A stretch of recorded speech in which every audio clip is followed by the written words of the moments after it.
Band director, Sophia Sampo. Pro and 7 of 9, the Kings will have them on it. The Thunder coming off a win. Sacramento are officiating crew tonight. Kevin Scott, the crew chief, JT Orr, and Matt Boland, a veteran threesome.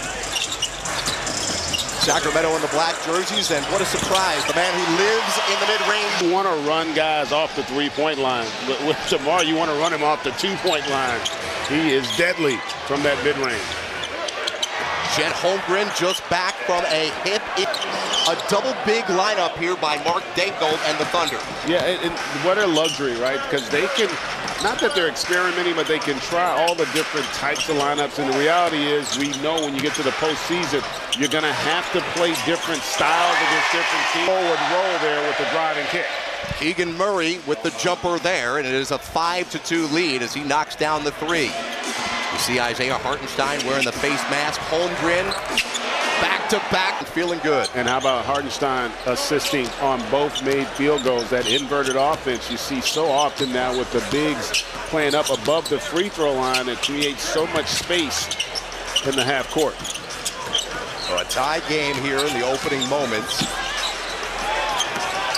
Murray, the step back baseline jumper doesn't go down. Oklahoma City has won the first two from Sacramento this season. This will be the third and final meeting. Williams battling Levine out to SGA. The first two games decided by 21 and 34 points. Levine picks SGA's pocket. Keon Ellis, who's back in there in the starting lineup for Malik Monk. Now down low to Sabonis. Kick Levine, three ball. He has not shot the three well of late. Well, and Levine's really kind of the barometer for this Kings team. They win when he plays well, and so important to kind of get him going here early. Keon Ellis to Murray. Levine fakes on a three. Thunder come up with a steal. They do it more frequently than any team in the league. Holmgren doubled. They reverse it to Dort from three. 39.5%. And he gets a lot of them just like that, right? Breakdown defensively, and he's just sitting there licking his chops. What was a tough go for the Kings against the Celtics. Dort looking for another one. Dort in and out. Last night, it was Boston 113, Sacramento 95 in this building. Sacramento was down by 5 at the half, but then outscored by 13 in the second half. The big story, the three-point line. Boston, as they do to, feels like everybody, outscored the Kings by 33 at the three-point line. Well, that's really the defending champs. Modus operandi, right? They are going to dominate. A coach of the year. Nice pass by DeRozan to Sabonis. Ellis from three. He's off. Sacramento has opened up this game, down 2 of 4 from three-point territory. 8-8 early on, approaching the 8-minute mark. SGA weaving his way in. Murray on display there. SGA into the paint. Push shot by Hartenstein. A nasal fracture, then got it hit again. It's been uncomfortable for him wearing that mask. I like the look, though, Jared. Do you think he should stick with it? Yeah. Dark. Cato, that was the guy. Cato. By the way, DeRozan's three was changed to a 2 from earlier. To knock down those threes here early. Now you're just a count late on the help. And SGA able to take advantage. Sacramento trailing 12-7. Sabonis with the handle, coming back from that ankle injury. Good defense by Hartenstein. Sabonis goes down. Late to get back. They go up top. That's even too tall for Chip. To outwork everybody. One of the things that he did as a kid, guys, he would ask his teachers to unlock the gym at 6 a.m. to go get a workout in. And if the gym wasn't open, he would go to YMCA at 5 a.m. to get that work in. Mark Daigneault telling me it stands. The responsibility that he holds. A new player comes in and their eyes are immediately gravitating towards him. But the good thing about that is he takes that responsibility wholeheartedly and he shows up every single day on both sides of the floor. That is why this OKC team is so consistent and so good all season long. And they have a 2-point lead. Yeah, and Lawrence is spot on. The thing that's unique about SGA is it's really how he helps to raise the level of everyone he plays with. And sometimes, statistically you look at his numbers, but it's more about look at everyone else's. They all seem to play at a little higher level. And this is what really separates them, what they do on this side of the ball defensively. They are so connected and so active and interchangeable defensively. They put you in dire straits when you're on offense. Lou Dort looking for his second 3 of the game.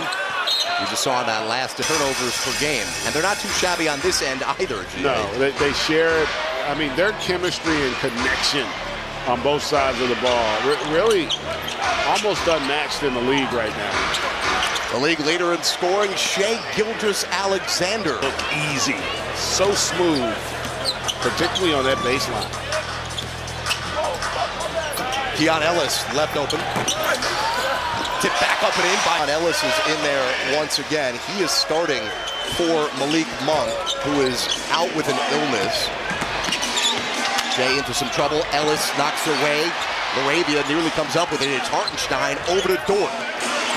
7 on the shot clock. Dort, corner. The Holmgren. Joe. Pull up. He beats about a corner 3. Into no man's land there. Then Laravia. Splash. To have accomplished that feat as well. So it feels like they're youngest to do everything, right? They are. They were the youngest last year to be a number 1 seed in the conference. They were the youngest to advance to the second round of the playoffs. SGA with his 4th turnover of the game. Sacramento turning the tables on the Thunder here in the early going. They've forced 6 turnovers already here in this first quarter. A couple of personnel changes to note here. Jonas Valanciunas back in there for the first time that I remember. He had been starting, and Valanciunas misses. He had been starting for Sabonis as he missed those 3 games with the ankle injury. SGA on the drive. He got... He's a guy who doesn't get many...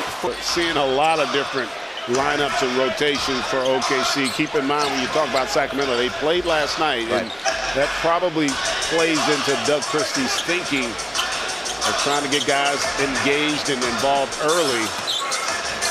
Here's Markelle Fultz seeing some first half action. Fultz pulls up and knocks down the former number 1 overall pick by the Orlando Magic, saying this is the best he has felt in his career because he's been healthy, had the opportunity to practice. Jalen Williams. Young group, too. The other thing that stands out for me, the level of versatility that they feature with all of their players. They all do so many things well on both sides of the floor. Zach LaVine knocks down the jumper for his first points of the game. SGA, a rookie, but doesn't have that many. SGA, he leads the way. It is a 23-17 advantage for Oklahoma City, who has won 10 in a row on the road. OKC finishing up a road trip. They'll be back home. And that's why they get so many deflections. They don't allow you into their paint that often. It forces you to play around the paint, and that's how come they can get a lot of deflections.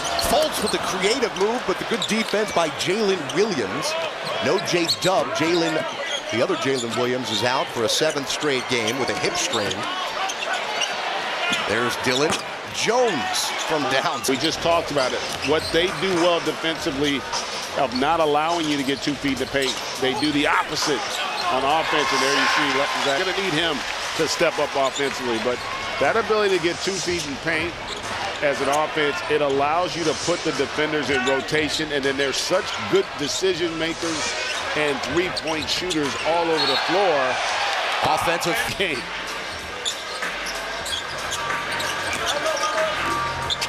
Fultz into the paint, kicks it for Laravia.